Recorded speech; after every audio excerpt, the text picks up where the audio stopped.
నెల్లూరులో రోడ్లను నారాయణ ఉద్యోగులకు ఆక్రమించేందుకు మంత్రి నారాయణ అనుమతిస్తున్నారని ఎమ్మెల్సీ పర్వతిరెడ్డి చంద్రశేఖర్ రెడ్డి ఆరోపించారు. వైసీపీ కార్యాలయంలో ఆయన మీడియాతో మాట్లాడారు. సందర్భంగా ఆయన మాట్లాడుతూ మంత్రి నేరుగా లిక్కర్ షాపులకు టెండర్లు వేయడం ఇక్కడే చూశామని ఆయన ఆరోపించారు. భవిష్యత్తులో నెల్లూరు ప్రజలకు ఇబ్బంది కలగకుండా చూడాలని తాను రెండు చేతులెత్తి మంత్రి నారాయణకు మొక్కుతున్నానని అన్నారు. కూడా పోతే ఇంకెవరికి ఇవ్వాలా? అక్కడ స్థానికంగా ఉండేటువంటి పేదలకు ఇవ్వాలి.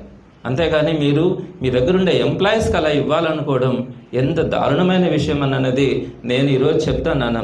ఒక నెల్లూరు వ్యక్తిగా చెప్తాను. నేను ఎమ్మెల్సీ కానీ కాదు, నేనేదో వైఎస్ఆర్సీపీకి సంబంధించిన వ్యక్తిగా కాదు, నేను బాధతో చెప్తున్నాను. ఇది తప్పు.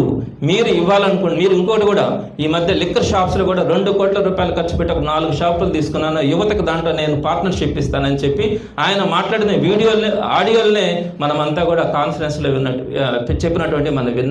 ఎక్కడైనా లిక్కర్ షాపులు నేరుగా మంత్రులే పెడితే రేపు పొద్దున అక్కడ పర్మిట్ షాప్స్ పెడతారు, ఎక్స్ట్రా టైం అమ్ముతారు, వాళ్ళు తీసుకెళ్లి ఇళ్లలో ఏదో పెడుతుంటారు, వాటిని ఏదో షాపులు అంటారు, బెల్ట్ షాపులు పెడతారు.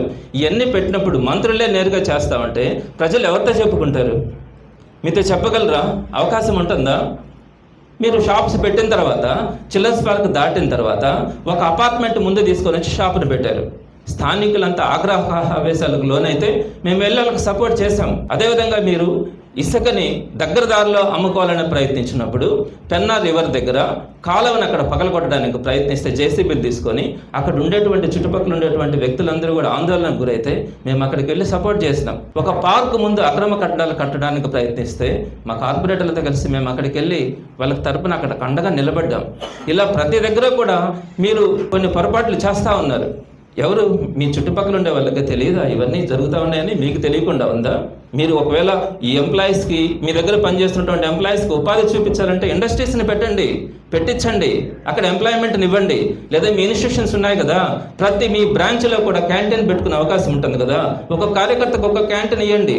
అదేవిధంగా మీరు అక్కడ క్లీనింగ్ అంతా కూడా కాంట్రాక్ట్కి ఇచ్చి చేపిస్తూ ఉన్నారు. ప్రతి బ్రాంచ్లో కూడా ఒక్కొక్కరికి ఒక్కొక్క బిల్డింగ్లో కాంట్రాక్ట్కి ఇవ్వండి. లేదనుకుంటుంటే మీకు దోబీ కింద, వాషింగ్ కింద ఒక్కొక్కరి కాంట్రాక్ట్ ఇస్తూ ఉన్నారు ఒక్కొక్క హాస్టల్స్లో. కొంతమందికి ఇవ్వండి. అక్కడ మీ మెడికల్ కాలేజీలోనే చాలామందికి ఆ విధంగా కాంట్రాక్ట్స్ చిన్న వాళ్ళకు కొంత ఇచ్చుకోవచ్చు. ఆడ పని చేసుకుని వచ్చి మీ పార్టీకి కూడా పనిచేస్తారు. అంతేగాని ఈ విధంగా పబ్లిక్లో ఉన్నటువంటి లక్షల మందికి సంబంధించినటువంటి ఇష్యూలో మీరు కనుక పొరపాట్లు చేస్తే తప్పకుండా వైఎస్ఆర్సీపీ ఊరుకోదని కూడా మీ ద్వారా నేను నారాయణ గారికి సవినయంగానే తెలియజేస్తా ఉన్నాను. నాకేమీ రాజకీయాలు మాట్లాడాలని నాకేమీ ఇంట్రెస్ట్ కాదు. ఒకరిని అనవసరంగా నేను బ్లేమ్ చేయడం కూడా చేయను. చాలామంది చెప్పారు అక్కడ జరుగుతున్నటువంటి తప్పులు, అక్కడ ఏదో ఇసుక అట్టు చేస్తున్నారు, ఇది చేస్తున్నారంటే కూడా కొన్ని విషయాల్లో మేము ఇన్వాల్వ్ కాం. వాళ్ళకు ఒక అవకాశం ప్రజలు ఇచ్చినారు. సో కొంతకాలం పాటు వాళ్ళు పాలన చేస్తారు. చివరిలో తప్పులు జరిగినప్పుడు ప్రజల దృష్టికి తీసుకెళ్తాం.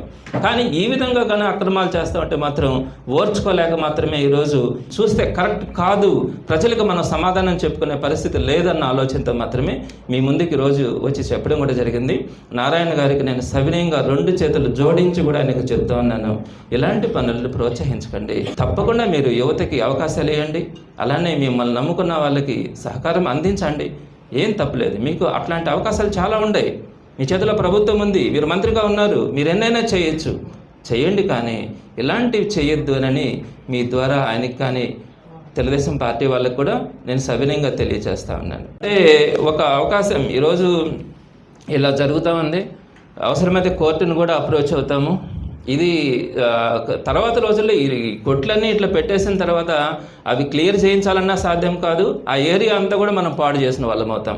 కేవలం అది ఒక్క ప్రాంతం, సిటీ ఒక్కటే కాదు, అది దాని కింద రూరల్ ఉంది, దాని కింద కోవూరు ఉంది, అన్నీ కూడా అక్కడి నుంచి మొత్తం వెళ్లాల్సిన పరిస్థితి ఉంటుంది. సో అలాంటి పరిస్థితుల్లో మొత్తం షాపులు తీసుకొచ్చి అక్కడ పెట్టేస్తే రోడ్డు బ్లాక్ అయిపోతుంది. రోడ్లో పెట్టేసి వెళ్తారు షాపుల్లోకి, రెస్టారెంట్లు అన్నీ కూడా. సో కాబట్టి ఇలాంటి ఇష్యూస్లో మాత్రం తప్పకుండా ప్రతిస్పందిస్తాం. కొన్ని మీరు తప్పులు చేస్తూ ఉన్నారు, మేము అన్నింటిలో కూడా వేలు పెట్టాం. కానివ్వండి, ప్రజలు చూస్తారు. చెప్పే రోజు సమాధానం చెప్పాల్సిన రోజు చెప్తారు. కాబట్టి దీని గురించి అయితే మాత్రం తప్పకుండా మా కార్యకర్తలు, మా నాయకులు అందరితో కూడా వాళ్ళతో కూడా మాట్లాడుకొని తప్పకుండా ఏ విధంగా చేయాలా ఆ స్థానికులతో కూడా మాట్లాడి వాళ్ళ ఇన్వాల్వ్మెంట్తో దీని గురించి ఫైట్ చేయడం కూడా జరుగుతుంది.